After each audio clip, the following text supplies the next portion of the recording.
And the local continues. This was, I really was preparing for my... I'm over here in a special collection of Corvette Bloomington Gold, Joseph Tribulate from Arkansas. He's got this rare 57 Corvette Racer, 283 horsepower fuel injected. Can you tell us about your Ed Cole, the general manager of Chevrolet, wanted to introduce fuel injection at the December 1956 Governor's Trophy race, Nassau, Bahamas. And so he ordered in October 3 cars in work order 17792. They ordered 3 fuel-injected high-horsepower Corvettes to be sent up to the Tech Center in Warren, Michigan, which they were. And upon arrival up in Warren, Michigan, they were fitted at that point with the roll bar and all the most modern, sophisticated race car equipment that was available. It was dyno tuned at the Tech Center. It has a pre-production prototype fuel injection at number 132. It has the work order engine still in it, work order heads. It was fitted with big brakes, special Houdale shocks, RPO 581 rear suspension. The cars were then rushed down to Sebring to be track tested by Paul Goldsmith and Dick Thompson. Then they were put on a boat and sent over to Nassau, Bahamas, where they took first, second, and third in class. After the Bahamas race, they were sent back to Florida, and they were sent over to Smoky Unix Shop to be prepared for the upcoming February Speed Week events in Daytona. This car was driven by Paul Goldsmith, setting the world speed record. Benny Skelton coming in second, and Johnny Beauchamp coming in third.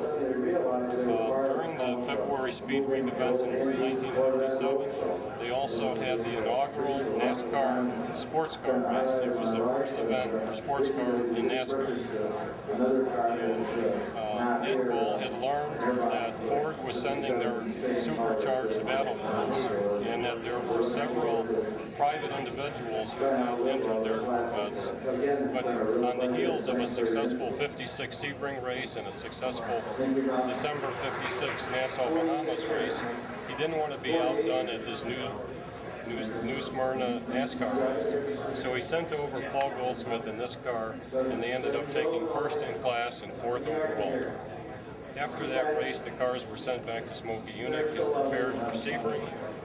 They were sent over to Sebring and used as the practice cars until the arrival of 2 brand new cars that were scheduled to run in that event. Later in the year, they were retired, and then it was decided to sell the inventory off. And this car was sold through consignment at Dick Doan Chevrolet in Dundee, Illinois in May of 1958.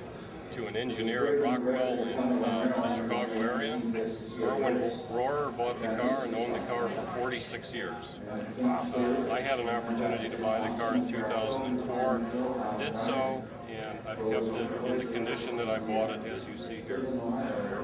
It may very well be the only existing original factory 57 race car that still has the white with blue stripes and blue inserts.